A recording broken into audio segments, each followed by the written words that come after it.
Alrighty, guys. Welcome back. How has everybody been since the past episode? That was fun, wasn't it? It was so much fun.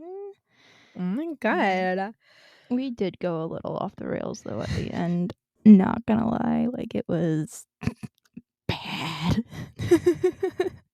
Hey, Oppenheimer. God damn it. Hey, Oppenheimer. Don't do this to me. I'm coming for you. He's dead. I know where you are. He's dead. Leave him alone. No. I hate this man. Anyway. I am at least semi-aware of this man's crimes, not completely, and I imagine that's This man is a crime. This man is a crime. Everything this man has done, crime. Full crime. Anyways. How are you guys doing? How was your 2 weeks? Did you miss us? Probably not. I missed you. I missed you. I missed you too.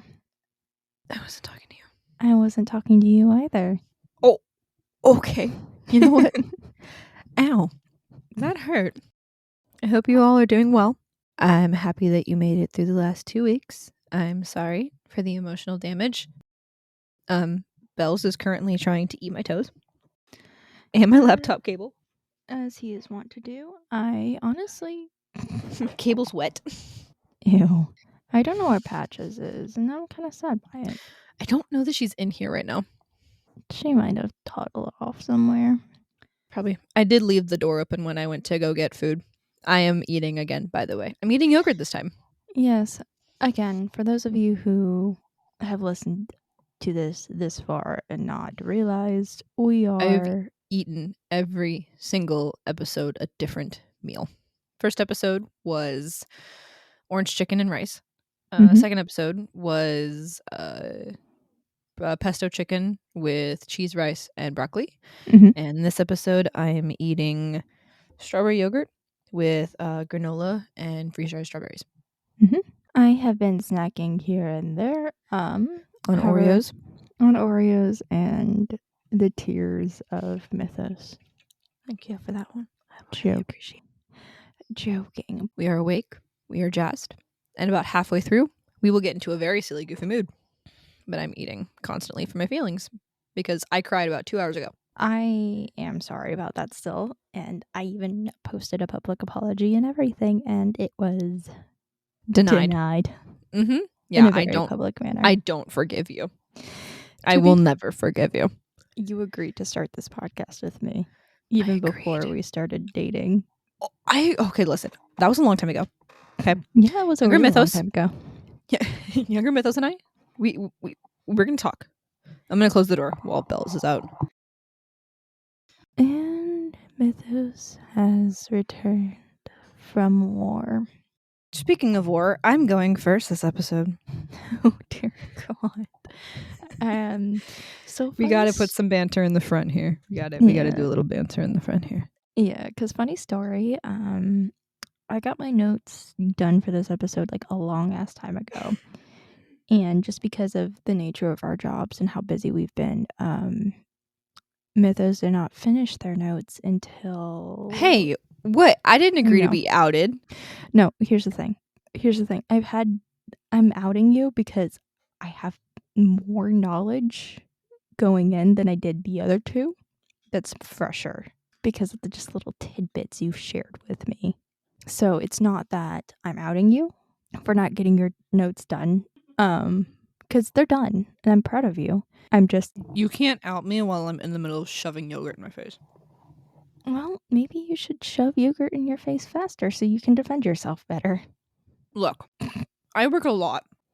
You do, and I'm genuinely, I am very thankful because unfortunately, while we both do work full-time, my full-time looks a lot different than Mythos's full-time, and it's hard sometimes, man. Being chronically ill and disabled is not fun at all. Actually... Oh, Pychos looks so upset with me. I'm getting the angry eye. Oh no. I'm stalling. You are because unfortunately Mythos has the honor of beginning the episode, which means I'm the palate cleanser. It's a rough one. I'm really not looking forward to it. When I was researching this, it was one of those cases where I kind of realized how bad it can get recording wise. I'm not looking forward to this. I'm really sorry about the information that I have to give you all. To be fair, a heads up before we go in, little disclaimer. First of all, this episode, at least my section of it, is going to be pretty gruesome. I did not hold back on a lot of details because I felt like it was really important to know. It is about a situation that most people know about, but I don't think people understood the gravity of it. There are lighter notes in the episode, but when it gets dark, it gets dark. But when it gets light, it gets light. And actually, there's one instance. I keep laughing about it because it's so fucking funny. But there's one instance in this story that I literally have laughed about 4 separate times, completely out of nowhere because it's so funny to me. Can you tell that I'm tearing up? Yeah, like you're like, and I feel like doing I this start to sound episode. very wet when I'm Yeah, tearing up. Death in any capacity really hits me hard because I really, really feel it. And it's just not a great feeling to have. And this, unfortunately, my story covers a lot of death. yeah. It's a, I mean, let's be honest, it's a slaughter. It's a full slaughter of people. So it's not fun. I feel like we probably should have waited a bit longer to do this episode because it is a direct, because we are batch recording. This will be directly after the episode where I talk about Felicitas and her crimes. Where I broke down crying. Yeah. It's okay. We will get there. This episode makes me more angry than anything else. Which is why I say again, Oppenheimer, I'm in your walls. He's dead. I'm in your walls, Oppenheimer. I'm coming for you. He's dead. I'm in your ghost walls. I'm in your goddamn wall. I'm in your goddamn walls. I'm so fucking tired. Okay. Let me have a little side tangent here before we get started. Oh no. Here's something that I'm really mad about. Go ahead. This is courtesy of one person on TikTok whose name I don't remember, and I did not fact check this. But if this is true, I'm mad about it.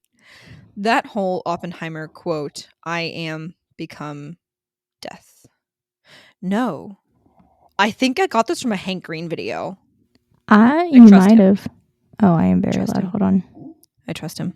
Everyone talks about how, and this will sound pertinent to people when you realize that we're filming this in September, or recording this in September, and Barbie and Barbieheimer just released a little bit ago. We saw Barbie. We did not go see Oppenheimer because I don't give a shit about American propaganda. Here's why. I mean, fair enough.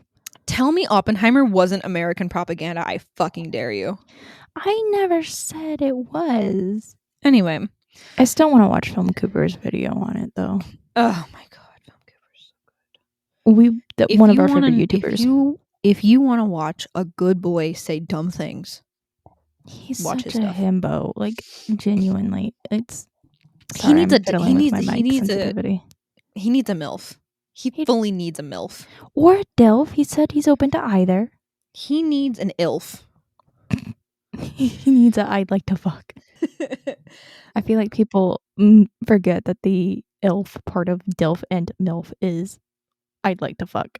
Dad, I'd like to fuck. Yeah. Mom, I'd like to fuck. Anyway, I saw in a Hank Green video, and I either watched it when I was researching this, or I saw it on a TikTok because of Barbieheimer. 100%. But everyone was talking about how Oppenheimer's I am become death was him saying that he realized that he created something that could kill a bunch of people and he felt terrible. That's bullshit. Listen, the quote, I am become death, is from a Indian? I don't know the religion. I think it's Hindu? Question mark. I haven't researched a lot about that country, so pardon me. You will eventually. I will eventually. I have a case that's directly out of India that's not coming up soon, but that I really want to do. We'll get there. It's not one of my special interest countries. It's absolutely gorgeous and it's beautiful and I love it. It's not one of my special interest countries. I'm very sorry. It is beautiful though. Anyway, the quote comes from a mythos about a god. The god says it when he takes on his lion form, and he says that, and it basically means that when Oppenheimer said it, it meant two things to him. One, he has created something that makes him feel like a god.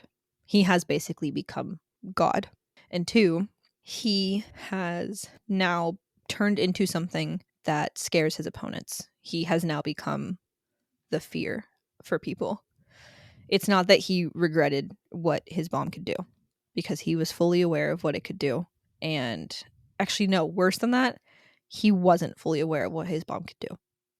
He did not know what would happen when he dropped it. They tested it, but they did not know the devastation it would have on people when he dropped it. That's worse somehow. He did not feel guilty for what he did. He did it on purpose. He made this thing on purpose, knowing what it could do to people. And when they dropped the bombs, they did not care. Jumping into our story, today I'm talking about kaiju.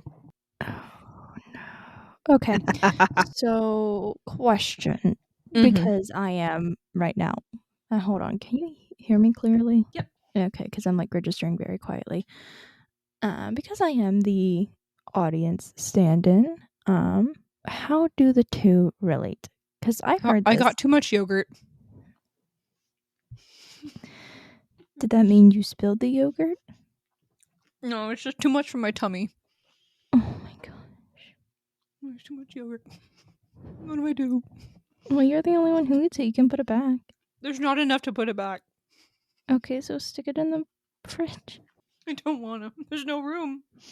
Fair enough. I could take it. Do you want it? Give me I yogurt. I would like a snack. Yeah, take it. Yeah, all of this is getting cut up. Well, obviously the stuff that identifies us, yeah, but I don't think you wanting my yogurt identifies you. That's fair. The fact that I want yogurt de-identifies me. And now you eat it every morning. So Yeah, because because it's an easy snack for me to make that requires no cooking, and I don't have to think about it. It's 2 ingredients, and you make fun of me for it still somehow. No, okay. You make fun of me because I like yogurt on the side of my granola. you like granola with a light coating of yogurt. That is how you like your yogurt. And I will relentlessly mock you for it every second I get because what the fuck, dude? I don't know what the normal ratio of yogurt to granola is, but I think my ratio makes perfect sense. Eat it and tell me it's not good. Go ahead.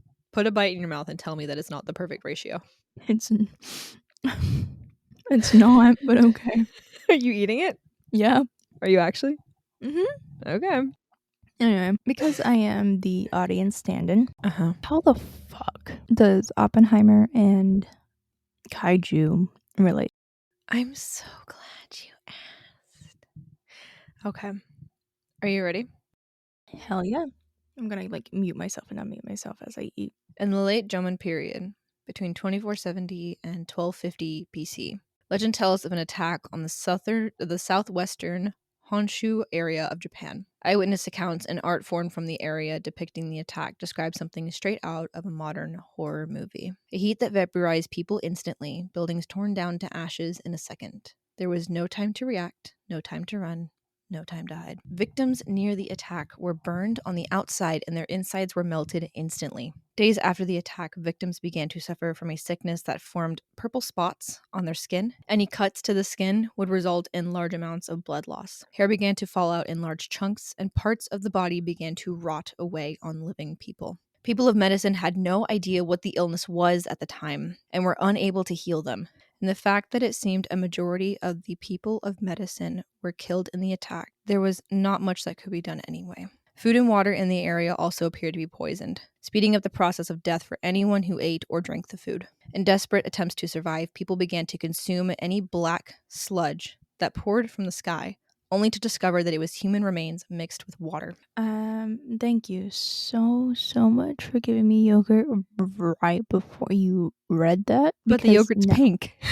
yes, but I can't separate the two anymore. Anyone who was unfortunate enough to look at the creature when it attacked were blinded instantly and would never regain eyesight. Women who were near the attack suffered a high rate of miscarriages, and children that were born suffered many birth defects. A surviving account of the attack said, "I remember the horror of the day. Blinding light like thousands of strobe lights, my body thrown to the ground." Survivors wrote to generations in the future to turn their attention to destroying the beast that attacked. That would be the only way to find peace. An absolutely gruesome attack by a beast that killed thousands of people. People also that weren't even from this area instantly. and it lasted for generations, the trauma that it caused. Holy shit. I'm not going to cry. Unfortunately, I have just lied to you because this did not happen between 2470 and 12 BC. This happened in 1945 in Japan. This is a retelling of the bombing of Nagasaki and Hiroshima, the first and only time that nuclear bombs have been used on citizens. This is the recounting of the horrible things that happened to those people and how the Japanese people coped with the inability to speak about what they had witnessed by creating the first ever kaiju, Godzilla. I'm okay, I promise. I need a second. You are a wonderful storyteller. Just straight, like, while you're taking a second, you wrote that extremely well. Holy shit. I don't, like, there are no words to say that if that is how it's being introduced, I am fully terrified of what is to come. And I think I might join your fuck Oppenheimer train by the end of this. I mean, it's not that I wasn't already on it. I don't think people know the details of how bad it was because it was briefly mentioned in history class, at least to me. And I think if I had actually been told how devastating it was, I would have had a lot stronger opinions about this a lot sooner. Yeah, well, we already know that the American education system is heavily flawed and geared towards making America look brilliant no matter the situation. Because a lot of people don't even know that we had the Japanese internment camps. That comes up later. Yeah, surprise. Guess what, guys? America had concentration camps too. I want to start this episode, at least my section of it, with a quote that I think completely sums up why I'm telling the stories that I do. This is a quote from a woman who survived the bombings. She did the entire interview in Japanese with a translator. This was the only sentence that she said in English. She said, "Please make many friends with other countries. When you do so, you are moving the world towards peace." And here we are with the situation with Ukraine and Russia gearing up to be of Bad. terrifying consequences. That quote, fuck, man. How are My we? How are we still in the same place over 60 years later? I don't know. Over 80 years later. Over 80 years later and we're still fucking here. I know.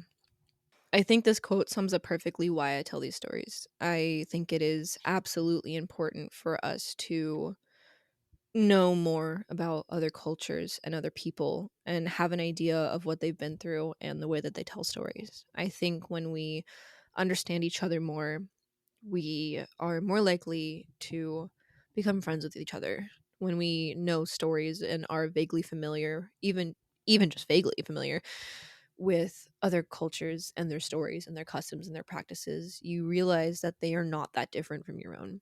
It is much harder to hurt someone when you understand them and see so much of yourself in them.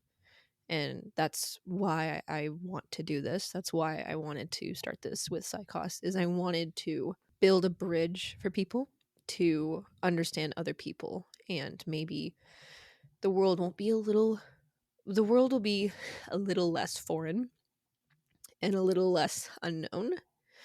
And maybe, just maybe, people will be more likely to make friends and move the world towards peace. I did not think I was going to be the crybaby of or this podcast, but here we are. Okay, well, to be fair, it is very hard to. Not be emotional when you're talking about the immediate death of thousands of people. Yeah, I know. Yeah. It's very hard not to be emotional in general because we did not really give this podcast or our listeners really time to ease into the heavy shit. We hit the heavy shit straight out the gate. And I think it's better that we hit it now and show that this is stuff that we genuinely like do think and care about deeply. versus weeks or months into this, and we are just now getting to topics that really like trigger this reaction. Yeah. It's the passion, man. It really is, and I'm very happy that we were finally getting a go ahead on this because we have been trying to do this for so long. We just haven't had the stars weren't aligned, right? Yeah. Anyway, so I'm going to start with the history, as I usually do. I initially looked into this because Psychos loves Pacific Rim. Pacific Rim is one of my favorite fucking movies of all time. We don't talk about the sequel. The sequel doesn't exist. What the fuck is a sequel? I just learned about the sequel, you saying it just now, but Okay. What's a sequel? What are you talking about? I have no idea yeah. what you're on about. Anyway, so I had requested a story from Psychos that I love, and we don't have to mention that. We'll talk about it later. But in return, I wanted to do an episode on kaiju. I was just going to talk about the history of kaiju and where they came from. Unfortunately, immediately upon searching up kaiju, I discovered what it was about, and this is probably going to be something that I will revisit because I just did a very, very brief research session on this. As far as the details, I will probably come back to this because it deserves a lot more intense research. But I started it and I didn't have time to pick something else. I tried. I did. I really tried because I couldn't handle it anymore. But here we are. Also, just a heads up, Patches is right next to me on the chair and she is sleeping. So if you hear tiny little cat snores, mind your own fucking business. Enjoy the free cat snores. Alrighty. So we are going to start off with I did not do a lot of history into the start of World War II, nor did I do a lot of history research into the US side of it. In fact, I tried to avoid talking about the US at all outside of the necessary parts. So I did not do research into the bomb. I did do research into the bomb. I did not include that research because I wanted to focus more on the cities and the victims. I did not want to focus on the bomb because I felt like talking about the bombs too much because there were two of them, two different types. Talking about the bombs too much, I felt like was trying to give a hand to the ingenuity of American murderers, and I didn't want to do that. So, Of course, general rule of thumb being said, the Japanese did have a hand in some major atrocities during the war, but at they this committed point, war crimes during the bombing, but it's fine.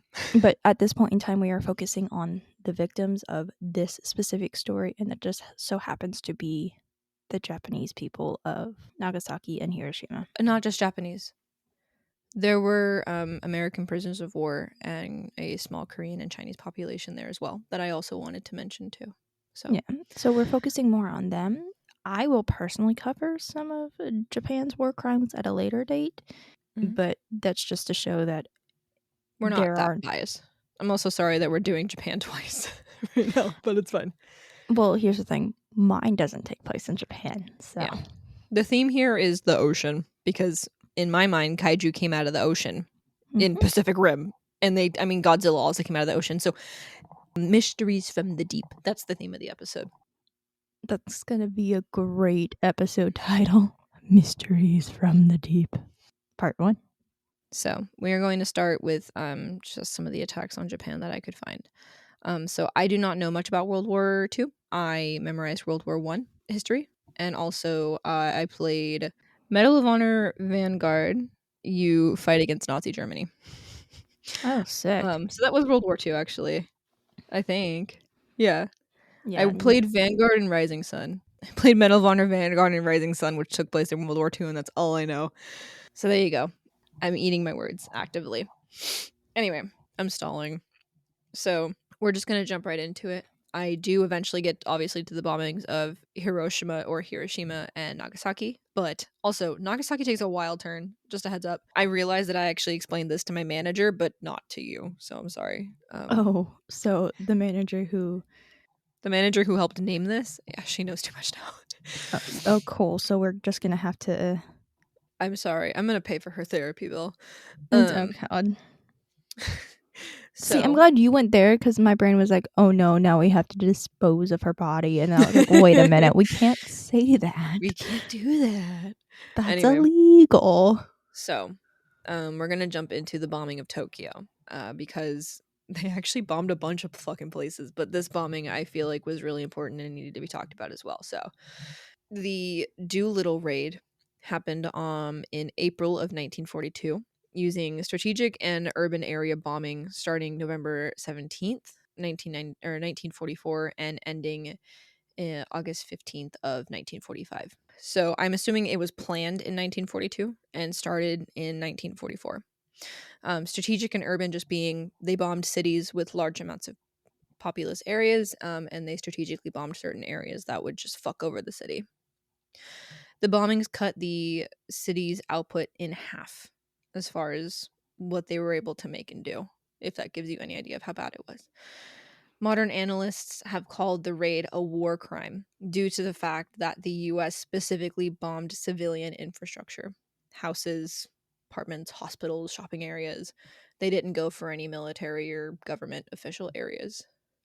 Which, technically speaking, isn't that what Russia is heavily doing right now? Yep. Cool, cool, cool, Anyway, cool. this specific raid itself, there wasn't much information about it, but it didn't do much to Japan's war capabilities. But it was a huge propaganda win for the U.S. to be able to brag about the fact that they did so much damage to Tokyo. Really spurred on U.S. soldiers. So I'm glad that civilian mass murder really gets the American blood going. I mean, yeah, you look at like anything in American history, and well, once a bunch of civilians die, that really gets ye old white men in charge really going. Oh, it gets worse.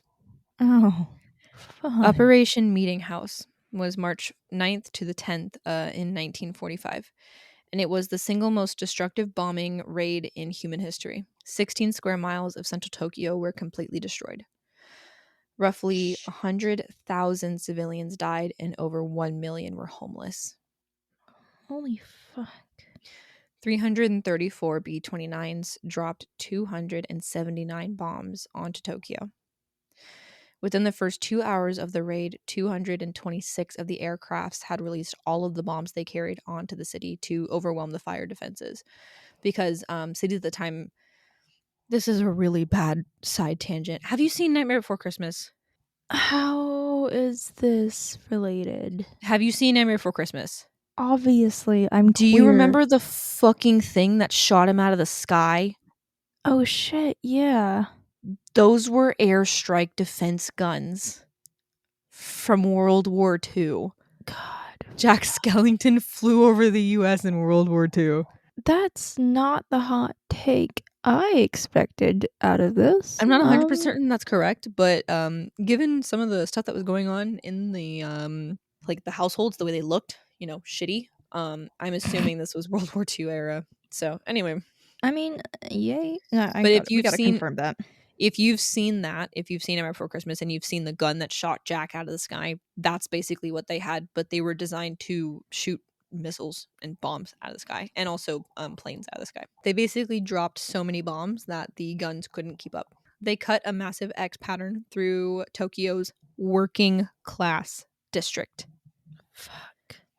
I forgot that I didn't tell you any of this. I told our manager this. Yeah, what the fuck? And then the rest of the bombs were aimed anywhere near that giant X. The U.S. Strategic Bombing Survey established nearly 88,000 people. I forgot an O. 88,000 people died, within 41,000 injured.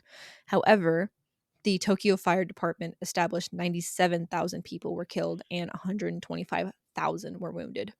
So, pretty much over double were wounded, with about 7 to 10 9,000 people underreported by the US. And just to give you an idea, this bombing of Tokyo was like the US playing with their food. It literally was an X marks the spot. Like, that was. Mhm. I have no fucking words. I'm so fucking angry. I know you cannot see me right now because we have the screen up, Mhm. but fuck. I know.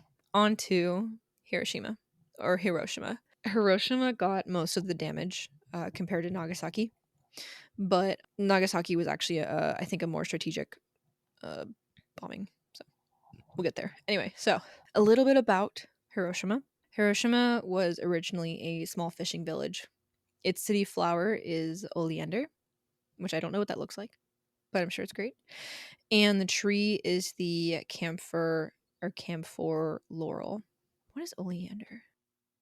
I know it's a poisonous flower, but it's so pretty. Like most Oh, it is poisonous things beautiful. are.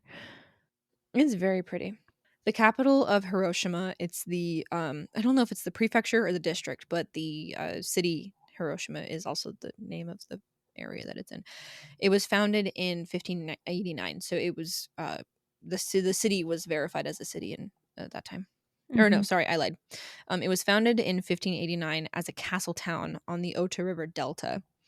In 1868, it was transformed into an urban center and industrial hub. It became an official city in 1889, and it was a military center. I didn't add this in, but it had the majority of the factories for Mitsubishi Metal and stuff like that, Mitsubishi Steel. Mm. As far as a strategic bombing location, this city was of industrial and military significance. It was a supply and logistics base for the Japanese military, a communication center, and it was also a port city for shipping and an assembly area for troops. Most of the houses and buildings in the area, however, were made of timber, wood, so they were very prone to fire damage. The population just before the bombing was around 381,000, but it was steadily decreasing due to a systematic evacuation order by the Japanese government.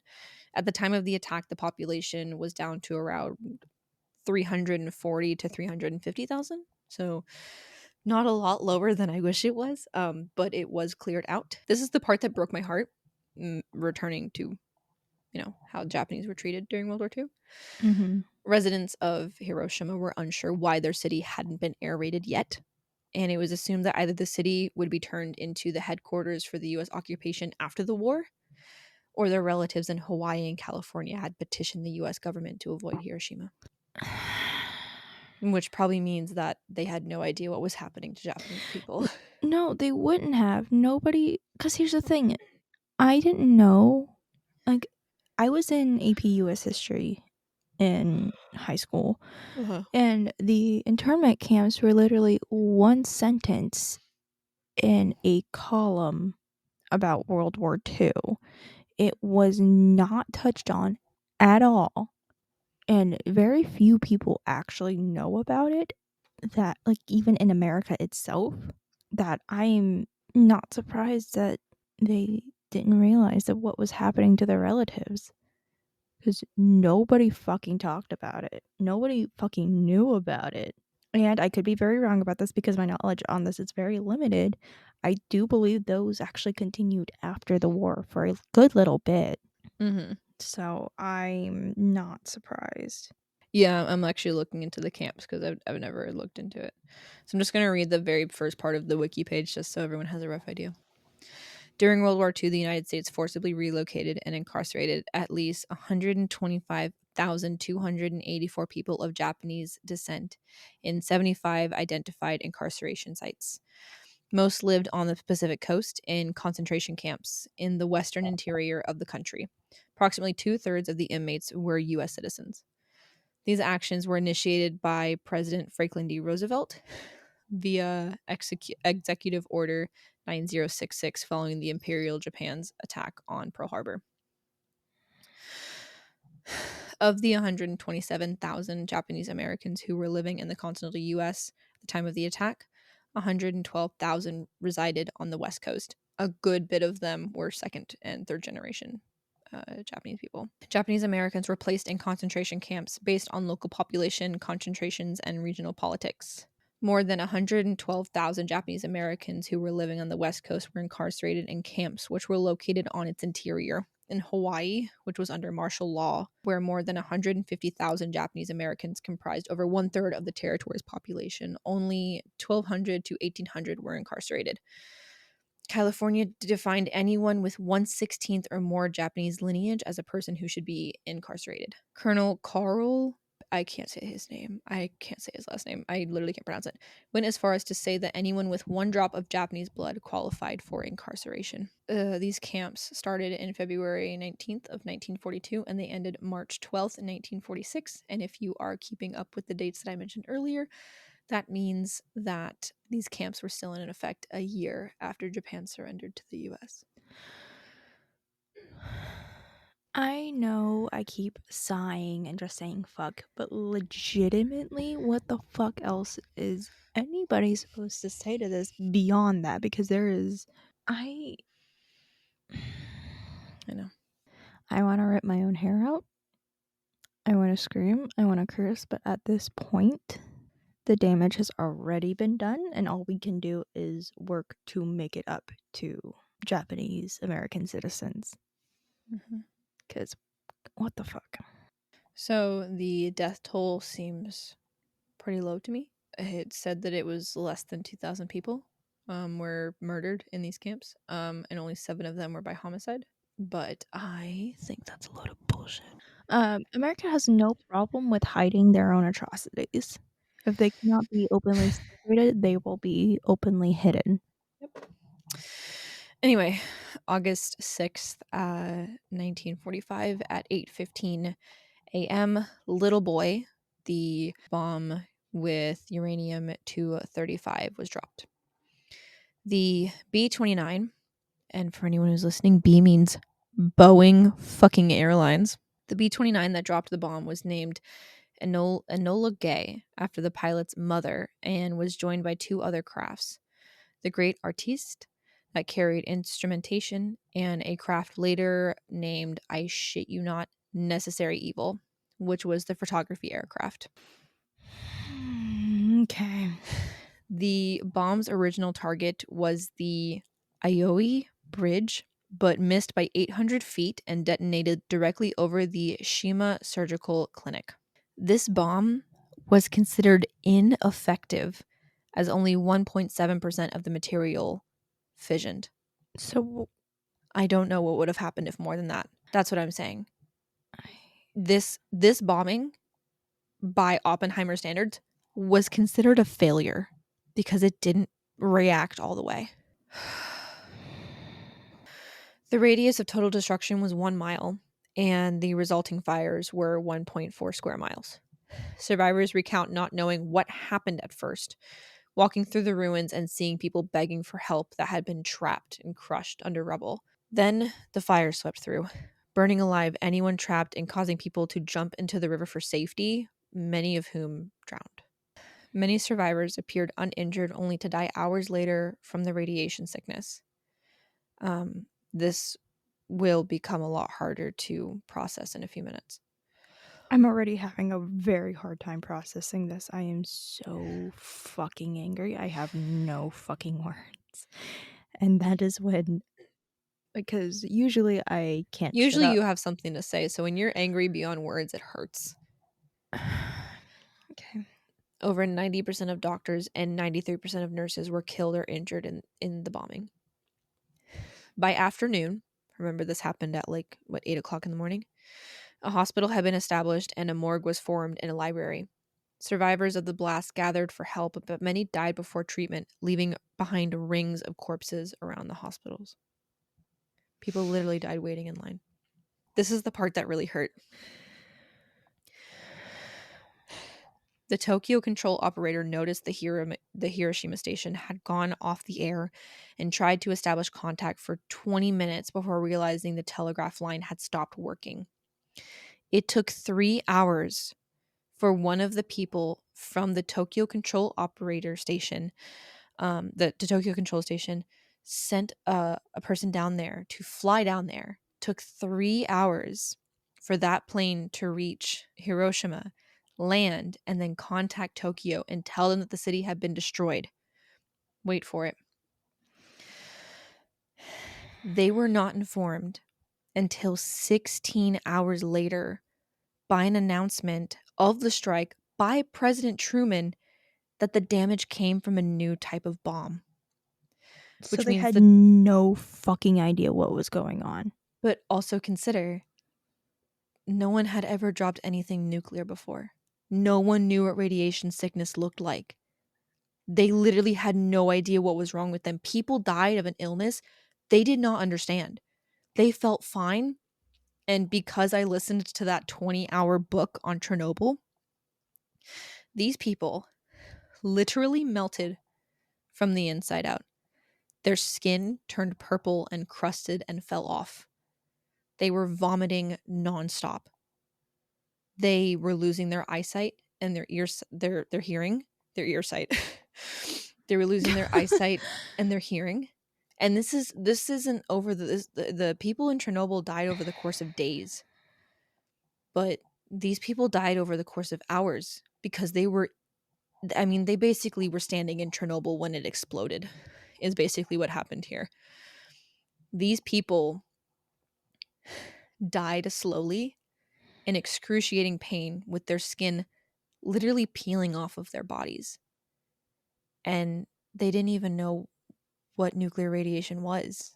Nuclear radiation from a bomb like this, they didn't even know what it was.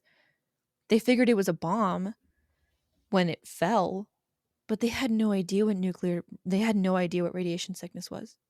They didn't know. No one knew.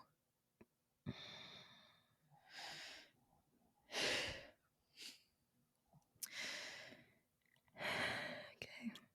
Since the bombing, Hiroshima has become the largest city in the Chugoku region.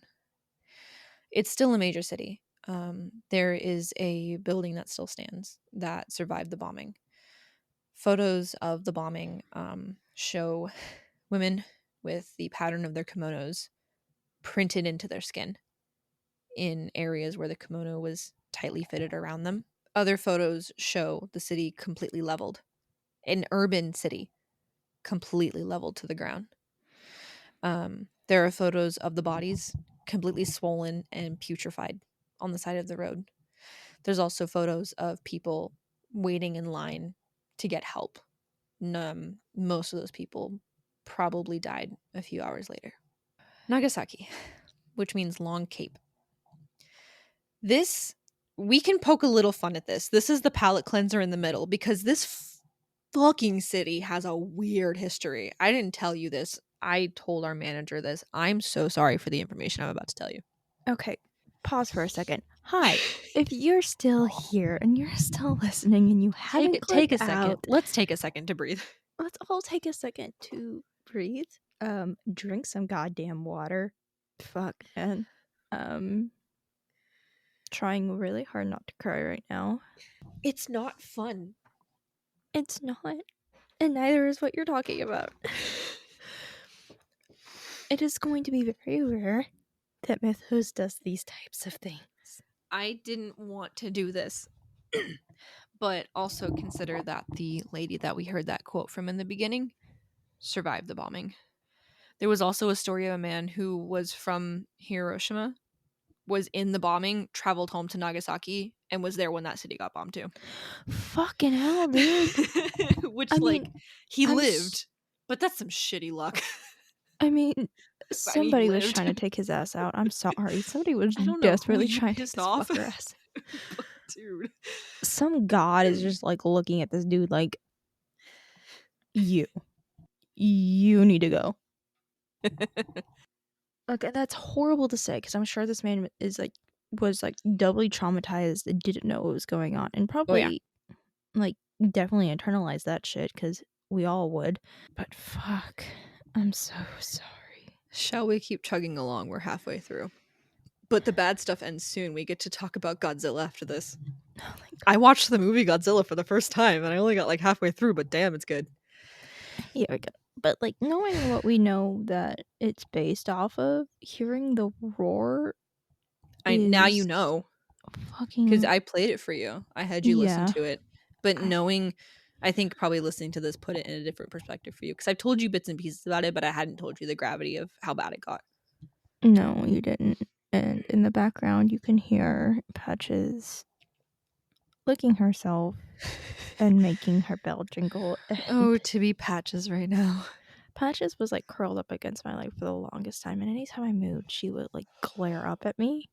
Bells has been kicked out for war crimes against my laptop charger. Yeah, I'm waiting for the moment that Patches decides to turn traitor against either my headphones again or my mic cable. Patches chewed up Psychos's headphones. Okay, we don't know if it was Patches. Yes, we do. Okay, Let's but you be also real. thought you thought it was Bells too. So don't even. Yeah, that's fair enough. Anyway. Both bells and patches have a habit of going after headphone cables in particular, which is why I normally use wireless, but you can't really use wireless with a mic. So we had to go out and buy a pair last minute. Nagasaki. You ready? Yeah. No, This one isn't never. bad. And like I said, it has a wild history. Nagasaki City is the capital of the Nagasaki Prefecture, located on the island of Kyushu. It was the only port used for trade with the Portuguese and the Dutch. It quickly grew into a very diverse port city, and Portuguese products were assimilated into Japanese culture. I'm really sorry for anyone who's hearing this for the first time, but tempura is not originally Japanese. It's actually from the Portuguese. And Oh it yeah, was you a told me about this. yeah. I don't remember how to pronounce this in Portuguese, but thanks to my experience in Latin, it means fish from the garden. It is a Portuguese recipe, and if you look it up, it looks exactly like tempura.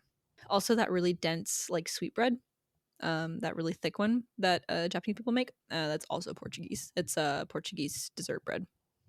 Because of the Portuguese influence, the city became a Jesuit colony during the Sengoku period because the Jesuit leader Alexandro, I've never tried to pronounce his last name and I'm not going to, created a plan Fair to take enough, man. over. He created a plan to take over the Society of Jesus rather than let the non-Catholic Buddhist monks take over. It became a refugee for Christians escaping mistreatment in other regions of Japan. However, in Oh 1580, no, I don't like that. in However, 1580, however, I wrote it in all caps. So, however, in 1587, the second great unifier Toyotomi Hideyoshi or Hideyoshi, I don't know, ordered the expulsion of all missionaries and placed the city under his direct control after concern for the large Christian influence grew.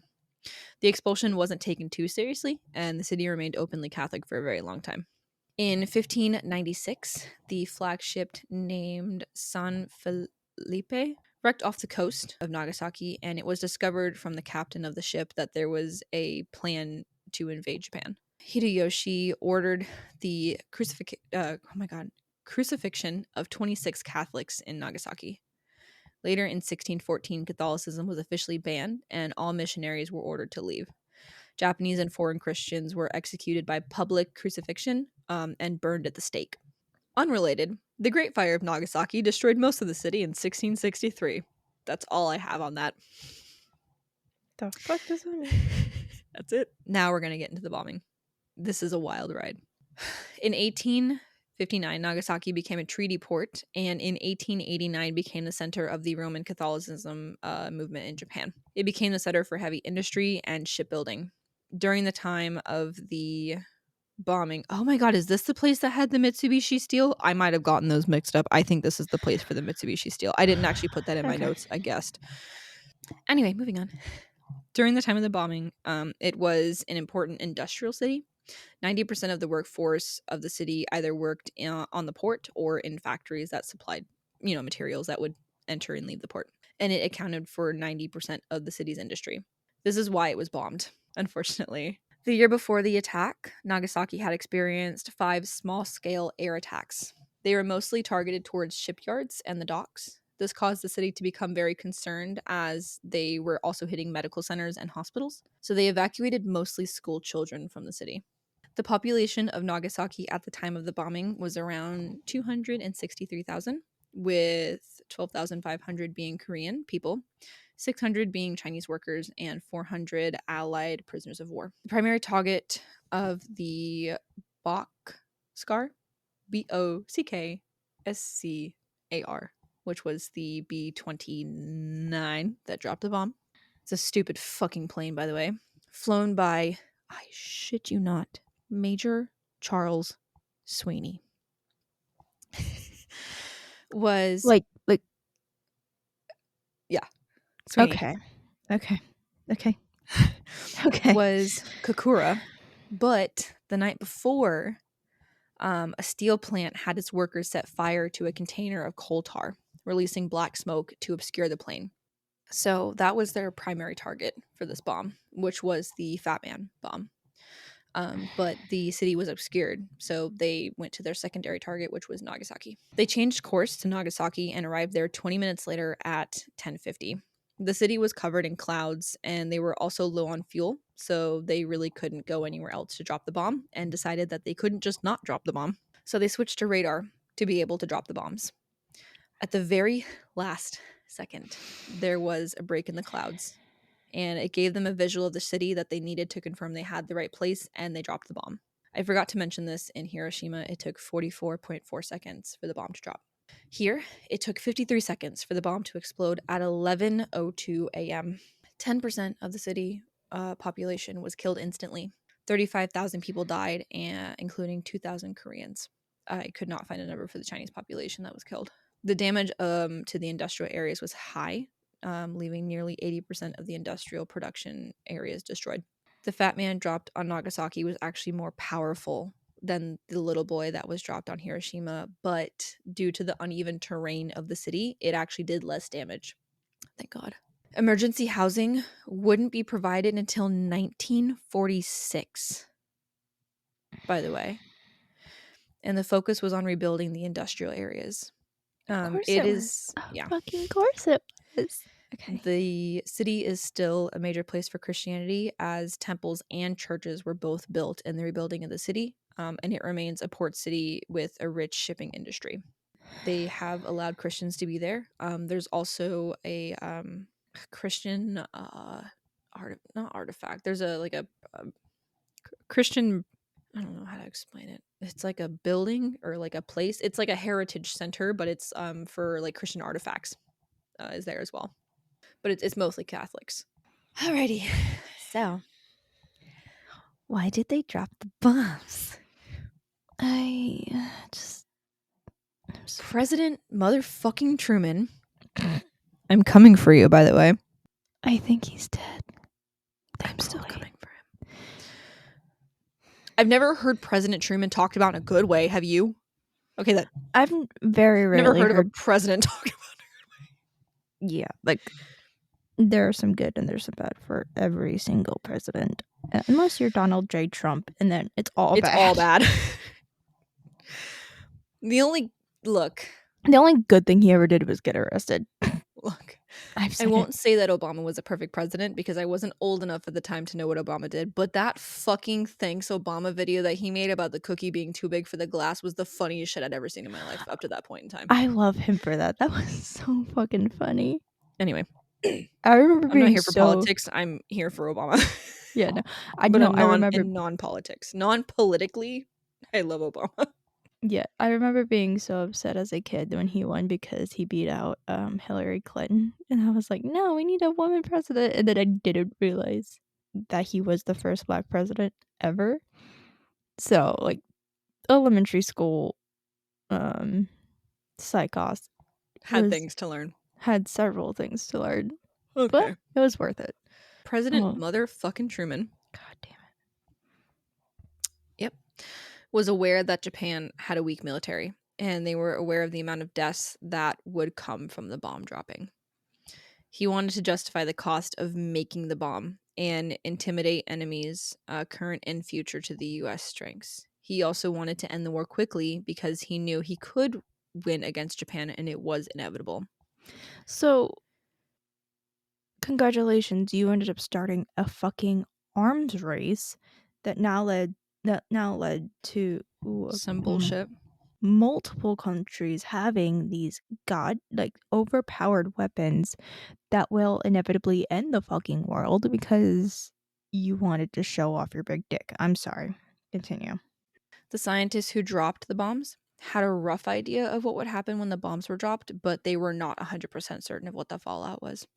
I want to remind you that the bombs were considered unsuccessful. I'm very well aware.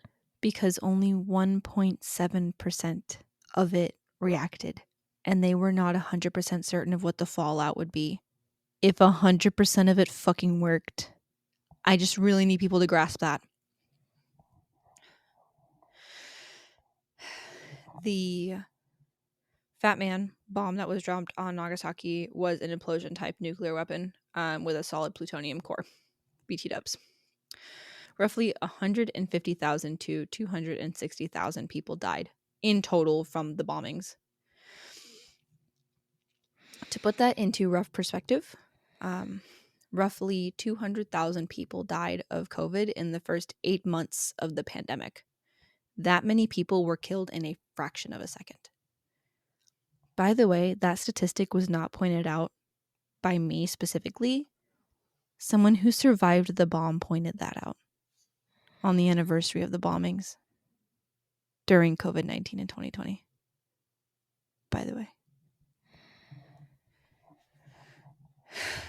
Godzilla. Oh fuck! We're at Godzilla now. I forgot what this was about until you brought up Godzilla because I was just so fucking angry. Godzilla. So, some fun information about what happened after the bombings and Japan surrendered. Japan was occupied by the US for about 5 to 7 years, I believe. And during that time, Japan was not allowed to talk about the bombings or mention them at all. Also, the people that died at Nagasaki and Hiroshima were not the first people that died from the atomic bomb. There was actually a testing that had been done beforehand that had actually killed the captain of a ship that had accidentally flown into the test or accidentally sailed into the test area. He is considered to be the first victim of the nuclear bombs. Also, if anyone's seen that theory that Bikini Bottom is based off of a radiation site of a nuclear testing place, it's Bikini Atoll.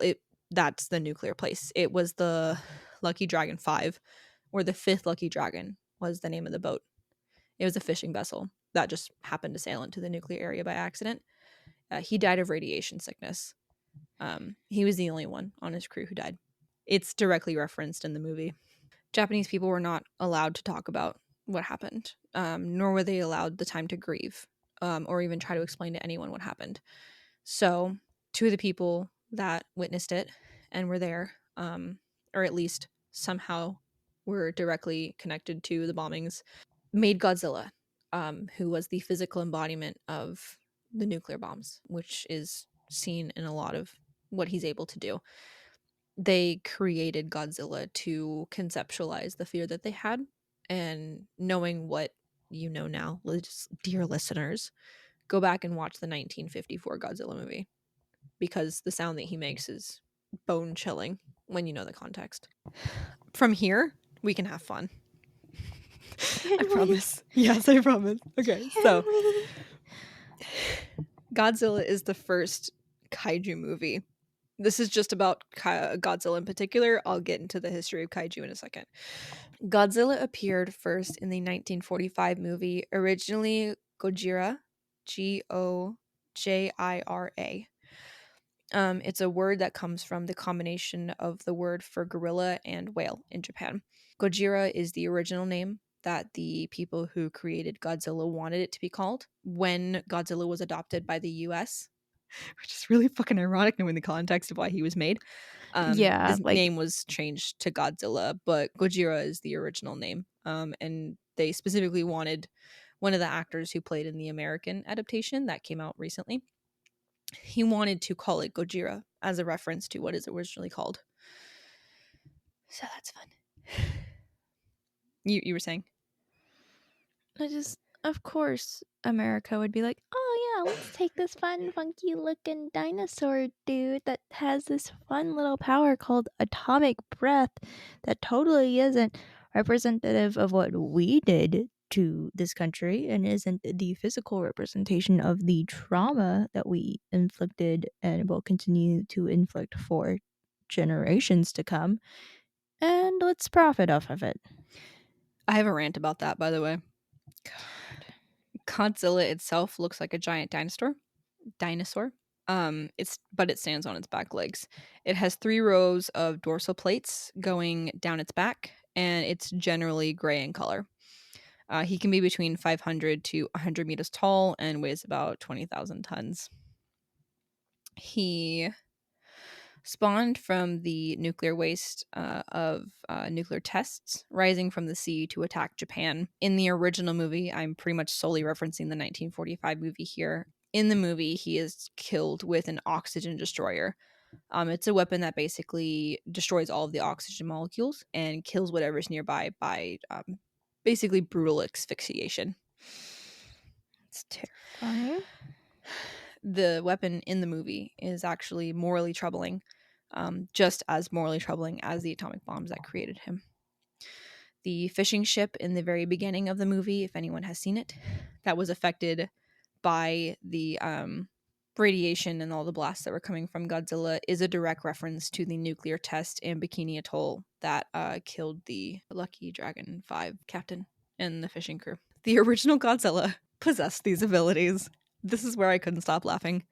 First of all, he had atomic breath, obviously. In the original version, and I'll get back to it later, it's actually steam, but it's been adopted. I showed you Godzilla, or Shin Godzilla. I showed you that video. That's his atomic breath, and it is terrifying. By the way, Shin Godzilla is the most terrifying Godzilla, and I'm not taking criticisms on that. Yeah, I fully agree. However, side note, and this is going to get a little weird because unfortunately I do know people, not personally, just on the internet, who really, really want to sleep with Godzilla. Specifically, That is Shin not where I thought Godzilla. your sentence was about to go. I'm honestly a little concerned. It's because he can shapeshift. You disgusting furries. I love furries, but not you furries. It's not me. I'm terrified of Godzilla. The way that you said that makes me think it is you. It's not me, I promise. Shin Godzilla is the most terrifying thing I've ever seen in my life. It's so scary. Like, you showed me this shit. I'm like, what the fuck is that? Anyone who's seen that movie knows what I'm talking about. That one scene with that song perfectly sums up how I feel about this entire story. It is so fucking heartbreaking. Like, think of that scene that I showed you with that music and the bombing. I know. Like, you asked me to keep that in mind whenever you showed it to me because, like, this was fairly recent, so we're, like, able to, like, Have sort more of context? Yeah, have more context, but it's just so, God, I feel sick. Like, genuinely, I feel like I'm about to throw up because That's how I felt last episode. You're welcome. I'm repaying it. By the way, shout out to Screen Rant for this little section about his abilities. Just wanted to go ahead and mention that so they don't get mad at us. So Godzilla had atomic breath. He had this in the original, and I tried to only reference things that he had in the original, but there's a couple things that I did want to mention. The atomic breath resembles blasts of blue fire. He creates it by gathering radioactive energy that's stored in his body, and he blasts it out of his mouth. It can melt through almost anything, and the energy that's emitted is equivalent to that of, want to take a wild guess? An atomic bomb, you're right. This is the part I cannot stop laughing at. I will send you the photo. He can fly. what? This is not in the original, but I laughed so hard at it that I need you to see the photo that Screen Rant used for the fucking example. Send it to me right fucking now. I'm giving it to coward. you right now, I promise. He blasts his atomic breath at the ground and flies. So it, like, launches him up? I need you to look at this photo right now. It's on the Discord.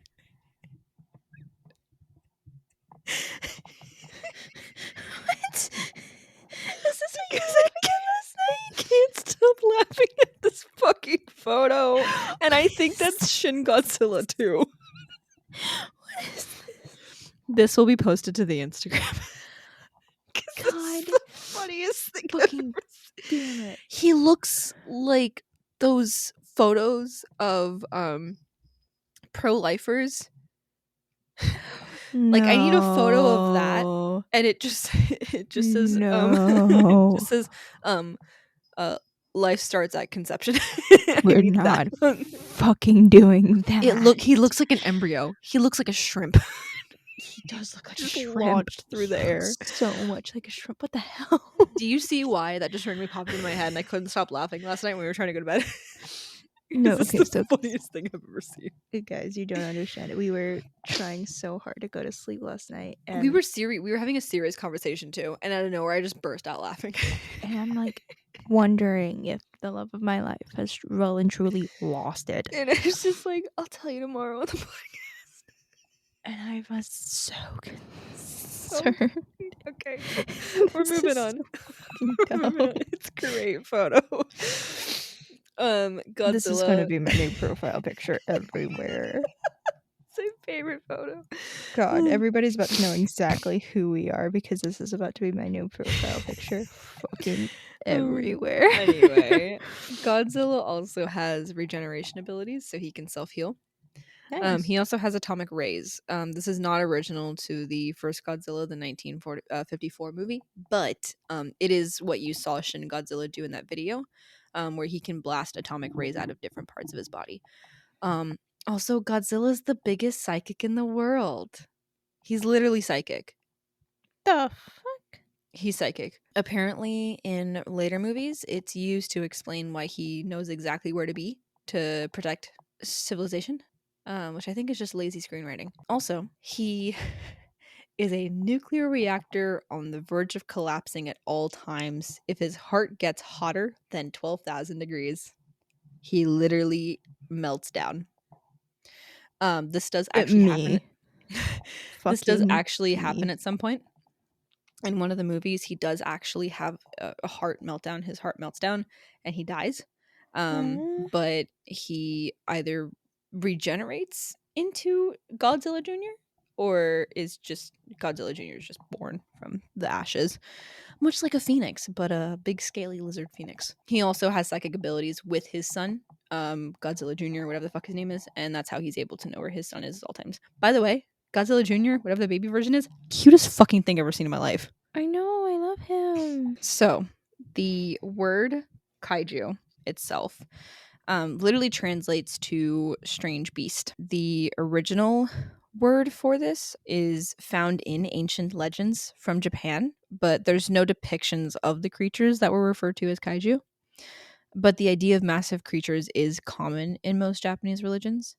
After the isolation period of Japan, the term was used to express the concept of paleontology and legendary creatures from other countries. The genre kaiju was created by Eiji Tsuburaya, Raya, I don't know, and Honda. I'm just gonna call him Honda. Everyone calls him Honda.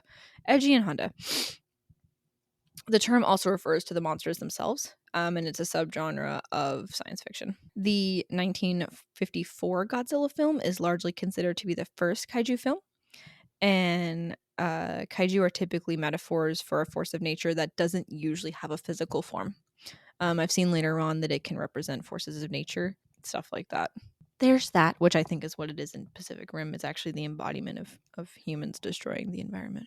Yeah, it's actually like it really is that, and like basically humans fighting to control nature again after nature is striking back. Like I think one of the lines literally is, in a Jaeger you can fight the hurricane. Yeah. Or something So like that. there's that for you. I also want to mention that when they were originally coming up with the idea for kaiju, specifically Godzilla, they did actually reference a movie that was like a monster from the Thousand Leagues Under the Sea or some shit like that. I don't remember what the exact thing was, but it was another big monster movie that had come out at the time or had just come out that they were like, oh, Godzilla will be profitable. But it was incredibly difficult to find anywhere to work on this project. No one took it seriously, which is great. Love that. To film Godzilla, they created a costume for a human to wear, and they would make small scale cities to give the illusion of a giant monster. The suit itself was around 220 pounds and made from a wooden structure with layers of metal mesh, rubber, and layers of latex. They would also use puppetry to create shots that weren't possible with a human actor, specifically ones that were hand puppets for close up shots. And they would have steam coming out of the mouth to emulate the atomic breath of the time. Also, any scenes of tsunamis were done with small scale villages, and it was just basically people that worked on set just dumping tubs of water in, and they would just film the small scale versions of the cities. There was also a lot of composite shots to get those kind of mixes in. Mm-hmm. The use of CGI, especially in kaiju movies, is really common now, but most of the kaiju movies that come out of Japan actually still hold true to the suitimation, which is basically the term for using the suit for the monster to create stop motion kind of look. Because of how heavy the suit itself was, they actually had to cut it in half. They would use the top half for a good part of the partial shots for Godzilla because they didn't actually show a lot of full body shots of him originally. The bottom half was turned into pants with suspenders, basically, so that they could be worn or not worn depending on what the shot needed. There was a lighter version of the costume that was full body that was created, but Nakajima, which is the guy who wore the suit, he could only wear it for about 3 minutes at a time before passing out. Because of how hot it was? Yeah, and also he was really old. Oh no. Very few scenes of his being the monster actually made it into the final cut because of the physical demand for the suit. So most of the scenes were shot by Katsumi Tezuka, who was wearing the suit in place, basically the other stunt double stand-in for him. It kind of reminded me, going through Godzilla and trying to figure out who is wearing the suit at which time makes me think of Scream when you're trying to figure out which killer is wearing the Scream suit. So that's a fun game if you want to play with your friends, is try to figure out who's wearing the Godzilla suit or when it's a puppet. And that concludes my notes. Oh my god, I'm done with my notes. How's everyone doing? This is fucking revenge for last episode, by the way. You had no idea what I was doing last episode. And you kind of knew what I was doing this episode, and it still hit you like a ton of bricks. No, because it makes me want to, like, it makes me think of Pacific Rim and the different types of kaiju that they fought. One of them, like one or two of them, had very similar powers. One of them essentially had an EMP blast, which would knock out everything. Mhm. And that is something that a lot of governments have right now, is like the EMP type shit. Mm-hmm. So it makes me wonder if Guillermo, Guillermo. Guillermo. Thank you. What we do in the shadows. If Guillermo del Toro actually did that on purpose. Because he Probably is a magnificent director and everything. And God, I really want to rewatch that movie now. We can watch it tomorrow. Do you think we can pause and we watch it before I go? No, because it's 2:00 in the morning and we still have to finish your section and then go to bed. Yeah. Goodness gracious. At least I have therapy tomorrow. I'm so glad that I can just now sit back and listen to the story that I'm so excited to hear about. You're welcome, by the way, everyone who's listening to this, that I requested this masterpiece for you to listen to. Okay, so this is not going to be set up like my other episodes because it's better. Because it's so much better. Because as of right now, according to literally everything, there's no actual evidence that this even happened. Which is a lie. It totally happened. It totally exists, and it's my entire personality. Yes, according to you. And I just love me, you. And that's all that matters. And I love you so very much, which is why I'm doing this. Thanks. Is it a long one? It's kind of. Mine was like 5 pages. I don't know how many pages this is because I'm on my phone. Because I've been reading my notes from my phone. Fair enough. I should have probably done that. What I'm about to tell you is either the greatest unsolved mystery of post World War II, like just after World War II, or the biggest grift anybody's ever had. I'll let you guys decide. What the fuck is a grift? A con. Oh. Okay. Yeah. Got you. So, are you ready? I'm so ready. I'm so ready. Today I'm telling you the story of the Ourang Medan, a legendary ghost ship that nobody knows the truth behind. Yes. So, I'm so jazzed. I'm gonna lay down. I'm so jazzed. Okay, please don't fall asleep. Please don't. I'm not. I'm leaning on my elbows. Okay. So, at some point, can you see me right now? I cannot. Let me lean back for a second. Oh God, that's terrifying. Okay. Would you like to tell the audience what you just saw? So I just saw Mythos leaning forward on the bed, arms like elbows propped up, like with their chin in their hands, just like staring at me. Oh wait, here. Now look. Oh God.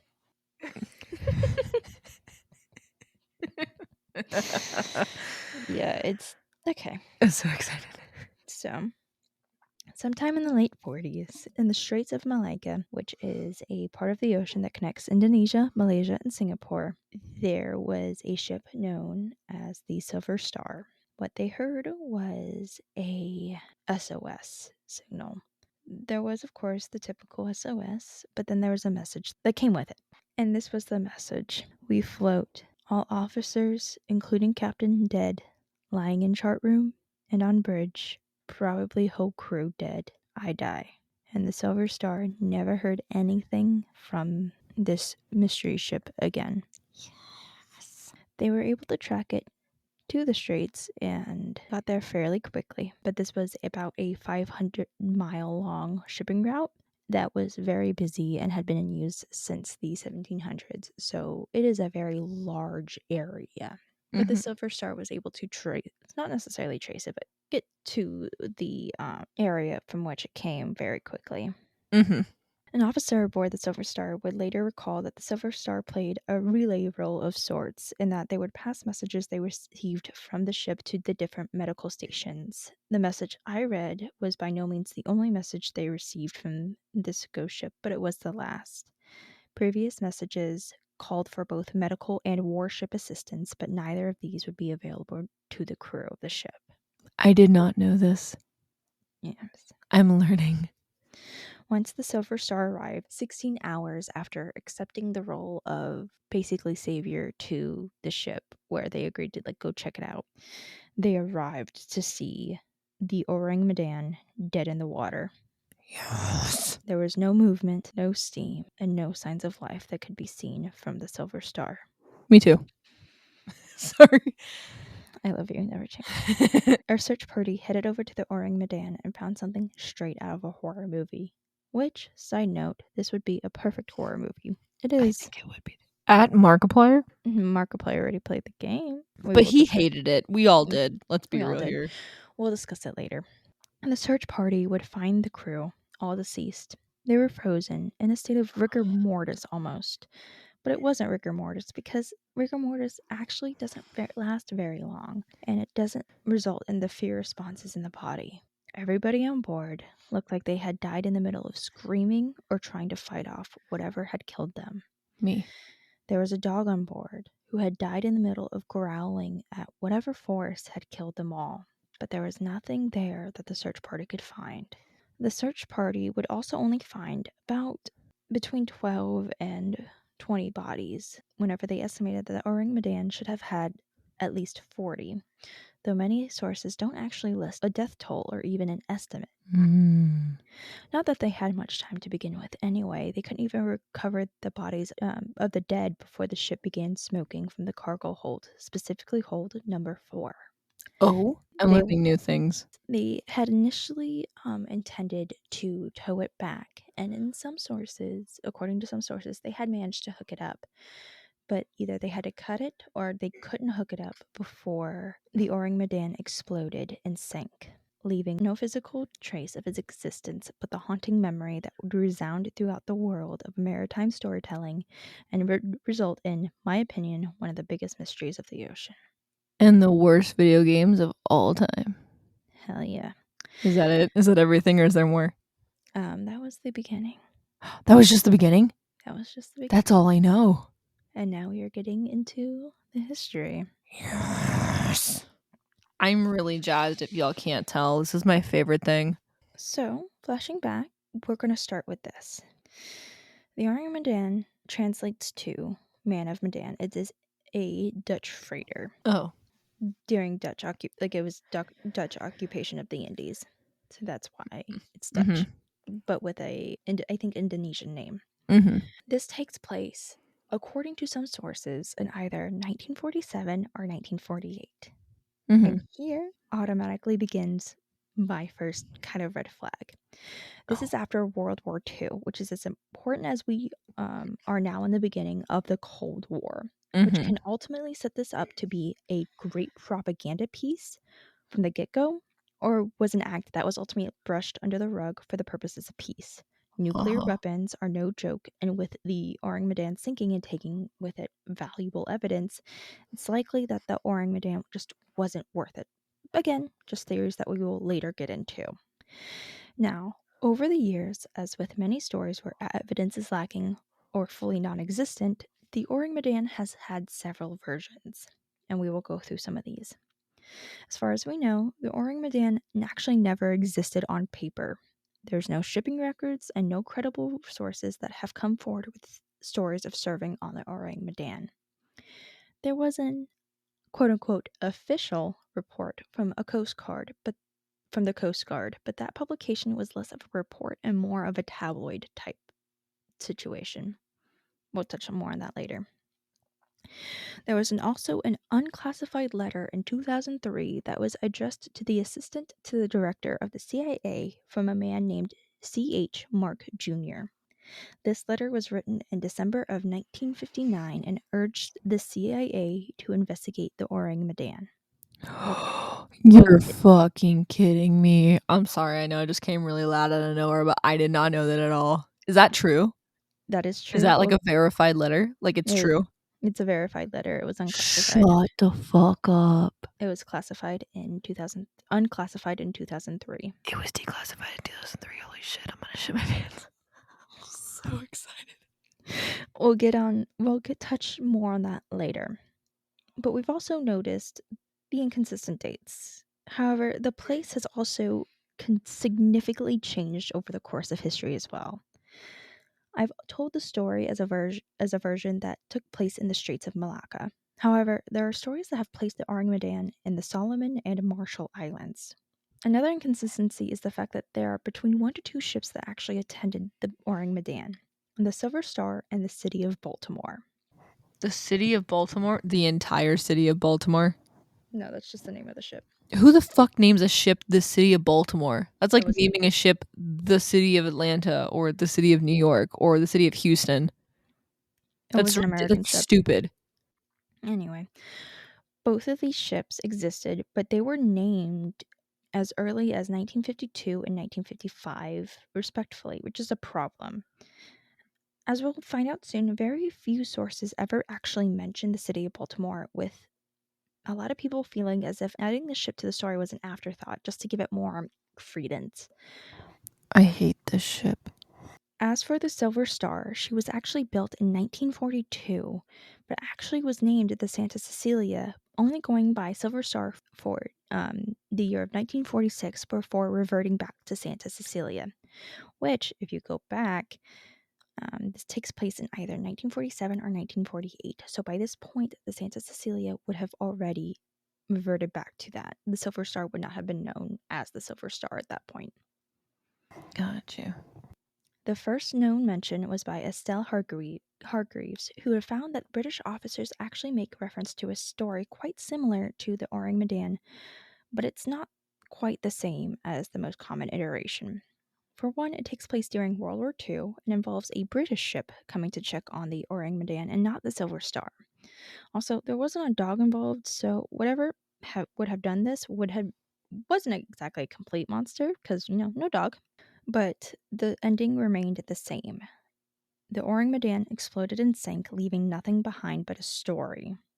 This story would be published by 2 English publications in November of 1940, claiming that the Ourang Medan sank in 1939. Wait. One more time? The story would be published by 2 English publications in November of 1940, claiming that the Ourang Medan actually sank back in 1939. But you said that the original story took place 9 years in the future? I said that's one of the stories. The fuck? I am confusion.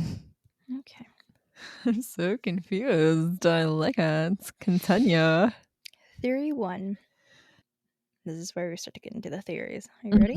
Yes, I'm so ready. The first theory of what could have happened was presented by Silvio Shirley, a reporter for the Die Lokomotief, a Dutch Indonesian newspaper. He isn't necessarily the most trustworthy of sources, as he, like many reporters in general, liked to exaggerate certain aspects of stories. Fucking reporters. Yeah. The unfortunate thing here is that we don't have the records to check against Shirley's writings to see what differences may arise. In 1948, Shirley reported that the Ourang Medan was traveling to Costa Rica from an unspecified port in China carrying illegal cargo, which was sulfuric acid. Allegedly, Shirley's source for this story was the sole survivor of the Ourang Medan, a German who was discovered badly injured on, pardon my pronunciation, Taeongji Atoll in the Marshall Islands. This survivor, quote unquote, claimed that the sulfuric acid was mishandled and the fumes were the cause of the crew's death as well as the explosion. This German would eventually succumb to his injuries shortly after. Amazing. There is a major problem with this source, however. Shirley did not get this information firsthand from the German survivor. He allegedly got this tale from an Italian missionary who claimed to be the one who helped the survivor and was the one the survivor told all of this to. So, this is secondhand information first and foremost. And then on top of that, there's the problem of the story being translated a few times by the time it hits the press. So details and such can get, pardon the pun, lost in translation, quite literally. So we have no idea the credibility of this recollection or how accurate the translations were to begin with. Mm-hmm. And then on top of that, Shirley was reporting in the area where the very first Ourang Medan report originated, which, in my opinion, is extremely suspicious. Then, unfortunately, we also run into the fact that the Taeongji atoll was reportedly uninhabited during this time. So, an Italian missionary would have no reason to be in that location at the time. According to Michael East, a history and true crime writer, there may have been a ship that sank in mysterious circumstances, but beyond that, everything else in the story of the Ourang Medan may just be that, a story. Another source, Decoding the Unknown, also posits the idea that this story could have been Shirley's attempt to create an urban legend, as he is consistently the one to report on it throughout the years. He was also one of the original writers of the November 1940 articles. Mm-hmm. Theory 2. I'm so fucking Aliens. sorry. Aliens. We'll get to it. Yes. Not yet, though. Oh, God damn it. Okay, theory 2. Jerry Rabbit's story. Okay. Allegedly, 10 days after the Ourang Medan sank, Jerry Rabbit, the alleged second officer of the Ourang Medan, was discovered on Taeonggi. I have my own theory that the source I used for this section was just a more detailed account of the report that Shirley put out, but enough details between the two sources were different enough that I felt comfortable listing this as a second theory as to what happened. Mm-hmm. It is entirely possible that I am about to retell the first theory, but with more detail, but that is the thing about the Ourang Medan. The base story, most of the time, is the same, but the details change very frequently. Mm-hmm. Now, it's a fun time to mention that one of the distress calls received by the Silver Star claimed that the second officer was more than likely dead. So you'll see why I have my suspicions about this story. Mm-hmm. And then there's a little note that says, so here's the fun thing, past Psychos. You were totally fucking right. The survivor from the previous theory/story was never identified. Amazing. So here we get into it. So Rabbit was hired in Shanghai for this voyage with absolutely no background checks or due diligence whatsoever. Mm-hmm. So Rabbit figured he must have gotten lucky, brand new job with next to no lying on a resume type thing. Mm-hmm. So like, hey, I didn't have to lie to get this job. Nice. Fun. Mm-hmm. But this quickly turned into suspicion when the Ourang Medan began to stop at multiple ports along the Chinese coast to pick up cargo, the contents of which were unknown to him at the time, and then leaving for Costa Rica. Mm. Jerry Rabbit quickly arrived at the conclusion that this was a smuggling operation. Up until this point, this does feel very similar to Theory 1, just more detailed, but it diverges a bit more, as the previous source does not list any of what I am about to talk about next. Yes.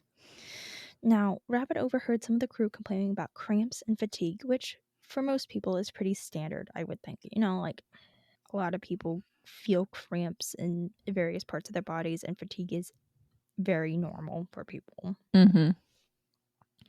But Rabbit went and told the captain, which is protocol, I would assume anyway, and the captain dismissed this and basically told Rabbit off for wasting the captain's time. Like, how dare you? This doesn't mean anything. Me too. A few days later, though, a man died, and when Rabbit looked at the cause of death, the captain had input the cause of death as a heart attack, which kind of rubbed Rabbit the wrong way. So he went snooping and discovered that the cargo was, among other things, sulfuric acid, cyanide, and nitroglycerin. Not nitroglycerin. Yeah. No. Rabbit noted the rising death toll as well as the cargo, clocked it as a very serious situation for anyone to be in, stole the logbook from the captain, and with 6 other men stole a lifeboat and abandoned ship. Although, Amazing. again, in yet another source, he claimed that he abandoned ship because he was afraid that the ship would explode. I mean, like, fair point, but, like, also, I'm glad that he picked his 6 homies and left. And, like, just didn't care about the rest of the crew. Oh, we're about to get into it. No. By the end of Jerry, no. by the end of his journey, the 6 crewmates had died, and Rabbit alone survived long enough to tell his story before he died of exhaustion. Well, that's convenient. Wait, Next he part. died of exhaustion? Yes. Me fucking too, dude. Every fucking night. It's called sleep. Get over yourself.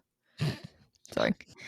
By the end of his journey, the 6 crewmates died, and I Of already did that. cannibalism. Probably, which is nice and all, but Rabbit claimed to have stolen the logbook from the captain of the Ourang Medan, and no such logbook has ever been recovered. He's a liar. However, Rabbit's story does lend credence to the theory that the Ourang Medan was not just a simple cargo ship as the stories often make her out to be. If a ship were to be transporting this cargo during this time frame, it would make sense as to why she was not on any of the records. However, this does not account for why the Silver Star also does not have any records of the Ourang Medan. Now it's time for some quick time theories. Yes. These aren't super detailed, and we'll get into it some briefly. Uh-huh. Carbon monoxide poisoning. Mm-hmm. It's likely that the fire that caused the Ourang Medan to explode and sink was smoldering for a while undetected. One of the main risks with an unknown fire is the gases in the smoke that is released. One of these gases is carbon monoxide poisoning. According to Focus Medica and the Mayo Clinic, carbon monoxide poisoning can cause hallucinations, visual disturbances, and heart palpitations. This could mean that the crew aboard the Ourang Medan died of carbon monoxide poisoning, and it can look like it died from fear. However, it kind of falls apart once you realize that there were bodies found on the deck of the ship in the wide open. where the carbon monoxide would not kind of compress there. Uh-huh. Quicktime theory number 2: a pirate attack. Oh. Um, Pirates. No, not Blackbeard. Blackbeard has been long since dead. Yeah. Some theorists believe that the Ourang Medan may have been attacked by pirates, but the bodies, as seen by the witnesses, were not injured or mutilated by any means. So that kind of rules that one out very quickly. Yeah. Quicktime theory number 3: hazardous materials. This theory mentions chemicals like potassium cyanide and nitroglycerin, which is again backed up by Jerry Roberts' account. This theory posits that seawater entered the hold, which would make chemicals release toxic gas that would cause asphyxiation and poisoning. It would also make sense with the explosion, given that nitroglycerin is extremely explosive. These chemicals were likely given to the U.S. after Japan lost the war. Speaking of Japan, in fact, Unit 731 was highly involved with these chemicals during World War II due to being the base Japanese unit for chemical warfare. These chemicals were banned by the Geneva Convention and would further lend credence to the idea that transporting these chemicals should be as secretive as possible, leading to the hiring of officers such as Jerry Rabbit, the lack of evidence that the ship ever made port, and the lack of physical evidence within Silver Star's logbook. Mm-hmm. I So will it was an inside job. more than kind of. I will get further into Unit 731's crimes at a later time. Mm-hmm. Not tonight. Not tonight. I don't have the energy for that. Mm-hmm. We're Neither almost of done. us do. Yeah, we're almost done. Mm-hmm. Finally, aliens. Yes. So, no, I personally don't believe what happened aboard the Ourang Medan and the Silver Star to be a result of alien activity. Homophobic. I do believe in aliens. I don't believe this is a result of alien activity. Fair point, I guess. The deaths did not have any physical causes that the Silver Star rescue crew could see, and that has led many people to suspect that aliens were involved. Mm-hmm. However, going back to our friend C.H. Mark Jr., remember his little letter to the CIA? Mm-hmm. Well, in his letter, it makes numerous references to the unexplainable phenomena in the area and claims that the Ourang Medan could hold the key to solving the mysteries that included reported UFO and USO sightings in the area. What does USO stand for? Unidentified submersible or submersive object. It's the Oh shit, they found the Titan back then? That's a joke. that was such That's a terrible joke. oh, I hated that. Anyway, but like he fully believed that. My personal theory, though, Ooh. I do believe that the Ourang Medan existed. Yes! We got him, boys. My theory is very much in line with the popular one that the Ourang Medan was transporting chemicals banned by the Geneva Convention, and due to a lack of safety protocol aboard the ship, the chemicals leaked, causing mass hallucinations and hysteria. This would also lead to mass heart attacks and poisonings, as the paranoia and hallucinations would continue to get worse. You can be scared to death, and in my opinion, the Ourang Medan crew suffered that same fate. Mm-hmm. The Ourang Medan leaves behind a legacy of mystery and intrigue as deep and as wide as the ocean that claimed her in the 1940s. There is no way to say for certain whether or not she existed. There are many theories and both opinions. The lack of a shipwreck and physical evidence is very compelling, but the retelling of what happened and the idea that there may be multiple witnesses in the regards to the event who never stepped forward is overwhelming to say the least. There is absolutely no way to know what happened that fateful day, nor what happened to her crew. But regardless of whether or not it truly happened, it still makes for an excellent case. It's a good story. It really is. Oh my Um, goodness. I'm sorry I didn't talk much during that, everyone. But you set that up perfectly like a bedtime story, and I am so happy about that. That's so good. I'm sorry. I just love this fucking ship so much. I Yes. like ghost ships so much. So, however, the lack of shipwreck, though, I'm done with my notes, and this was just me talking off the cuff, Uh, is not necessarily good or bad. Um, there are like shipwrecks from hundreds and hundreds of years ago that are still continuously being recovered, and it is quite possible that we might be able to find her one day. It would be really interesting if we did. It It would would be be really, really interesting if we did. I like would love to find that ship. as mentioned before, this also um inspired a video game called Man of Medan by the Which same people. sucks ass, by the way. It's a terrible game. It really is. It's by the same people who did Until Dawn, which was incredibly disappointing, all things Until considered. Dawn was so good, It really and Man of was. Medan sucked ass, dude. Yeah, and it's talked about Manchurian gold, which was a type of chemical which, Mhm. instead of placing it in like the Asian waters, it put it more in the American waters, Mhm. even though it was technically international. Mhm. So they did change a lot of things to make it more Americanized. Which is stupid. I'm so tired of American doing that. Yeah, and Oh my god, I totally forgot about my freaking rant about the US and Godzilla. We'll get to it. we'll go back to that. We'll get to it. Um, it's just really, really bad because I promise you those chemicals would not have stuck around. Okay, more than likely, my opinion, I don't think they would have stuck around that much, and that ship would not have floated for that long without being discovered. I think it was a sea monster. I think they were scared to death by a sea monster. Which sea monster do you think it was? I think you were attacked by a sea god. Probably, maybe. We have no idea. We don't know. We have no idea. But that's my case. And Yeah. it was fun to do. Like, it's technically unsolved, so we have no fucking idea whether or not it actually happened or not. I really hope that's an update If in the future. And if it did, it does constitute war crimes because they were transporting things that went directly against the Geneva Convention. So many things have happened that are currently against the fucking Geneva Convention that Yeah. Wait, do you remember God, the TikTok that talked about the clown, like the ghost clown that pops up in that one D&D group occasionally? Yeah. Oh my god, I think about And that he sometimes. talks about the fucking Geneva Convention as like a list of like a to-do list. Yeah. No, I think he says it's more of a recommendation. Yeah, I love Something it like so that. Oh my god, it's so freaking funny. God, I love that so much.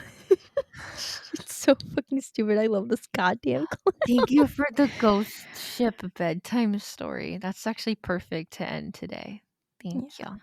And of course, that was a request, a very special request from Mythos. Thank you. I appreciate it very much. Of Um, course. really quickly, I got a fucking rant about the US real fast. Go So when I ahead. was looking up the information for Godzilla, I was really trying to focus on the original 1954 Godzilla. And for some reason, there's just no fucking information about it. Because if you type in Godzilla, you get the 2014 American remake of it. Gross. And here's the fucking thing that pisses me off. So when the first original Godzilla movie was brought over to the US, it wasn't brought over for like a good long while. And when it was brought over, they actually cut scenes out of the movie and added in a US character to make it more appealing to American audiences, which is disgusting. Um the US has pretty much rocketeered. They've stolen Godzilla and turned it into some bullshit. Oh, And so they it's co-opted Godzilla. Yeah, they co-opted Godzilla. But if you look up any information about Godzilla, you pretty much only exclusively find information about the 2014 Godzilla moving forward into I think a new one came out like in 2022. It was so hard to find information about the original Godzilla movie. And it obviously referenced the bombings, but there's just not a lot of information about the first movie. There's a good amount of information about the other ones, and there is an overwhelming amount of information about 2014 one, which I'm gonna be honest, I do not fucking care about. Um, It's probably because they flooded the market. probably. And here's the thing. Here's the thing. I didn't watch the new Godzilla movie. But I did watch a review of the Godzilla movie. And from what I can tell, it's really fucking confusing. Because the whole idea is to not use nuclear power, but then they do suddenly use nuclear power and everyone's okay with it. And I really, really, really, really, really personally hate that the US has like taken over Godzilla. But I also now understand why Godzilla is such a huge thing in Japan. I never understood that. Like you can buy a Godzilla statue on like Animal Crossing. Um there's also like a bunch of statues of Godzilla all over Japan. And I never understood why. And now I kind of get it. It was a symbol of something that they couldn't talk about. They could talk about it. And not only did they talk about it, but it became a huge franchise that actually really, really assisted and helped Japan. It makes a lot of money. Um, so I'm happy for Japan that they were able to have that. I really Yeah, it hope that the helped them. survivors get, you know, whatever they need for having to witness the worst thing to happen to a city like that. I can't even imagine the only times that nuclear bombs have ever been used on civilians, and they're given not that much of recognition. And the fact that we are taught that it was an amazing thing for the US to do, like they murdered civilians. Absolutely, they It's I did. mean, And let's just I'm. be real here. Oppenheimer assisted in committing 2 very heinous war crimes. Like, let's Yeah, just be and I real mean, fucking honest here. They specifically targeted civilians. yeah. I am very happy that they have found a way to express their trauma in this way. I know how hard it, like, even on just a personal scale, how hard it can be to find something that lets somebody get through their own trauma. So having this, like, national symbol of this massive trauma that they all experienced is phenomenal. And I'm kind of pissed that America went, yoink, I'm gonna I'm make this about me. pissed, but not surprised. I'm not. I did also, because at some point I was really curious about it because I remembered a lot of Studio Ghibli movies have to do with bombing, a lot of them. Yeah, a lot of them do deal heavily with bombing and war. And so I was curious about that because I was like, "Oh, who's the dude that creates these movies? Um, I wonder if he was affected by these bombings." He was not directly affected by the bombings of Hiroshima and Nagasaki. However, when he was 4 years old, the city that he lived in was bombed and he had to move out. His mother died in the hospital when he was very young and he was horribly depressed. Um, No, he also no. struggled heavily with what he witnessed as a small child from the bombing, despite the fact that he survived. So while Studio Ghibli isn't directly like the creator, I can't remember his name. Um, I know his last name is like Miyazaki, I think. yeah, while he wasn't directly affected by the bombings of Hiroshima and Nagasaki, he was a victim of the air raids that went on, which makes a lot of sense given a lot of the movies that he's produced, specifically Yeah. Grave of the Fireflies and I believe in Howl's Moving Castle is heavily centered around War. the war and then bombings and all that stuff. So Yeah. um, it's very, very, very tragic, and I am very happy to see people um, coping with the horrible things that happen to Japan in such beautiful ways, at least when it comes to cinematography and movies, and just crafts in general of what they've done. And it sucks, and I know that the odds of anyone who survived or anyone who's related to a survivor is watching this are very, very low. But if anyone is listening to this who was directly or even indirectly affected by the bombings of Nagasaki and Hiroshima and all of the air raids that happened in Japan during World War II, specifically ones that were targeted at civilians for no fucking reason, I am so sorry for what the US did to you and what you had to witness and what it has done to your people and the generations that have followed you in your family and not in your family, because it is honestly one of the most heartbreaking things I've ever read, and it's not even the worst thing the US has done. It's Not not the by a worst thing long shot. anything any country's done. It's not the worst thing. But it's hard. So It really is.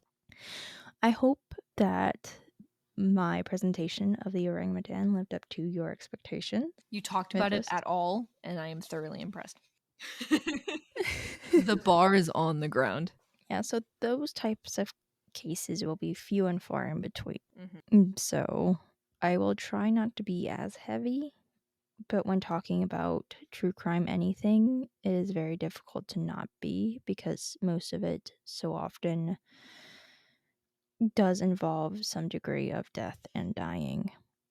Yeah. There are no victimless crimes anywhere, but I think after next episode, I will try to do a palate cleanser case where nobody dies. You could just do, if I may put in an offer for you.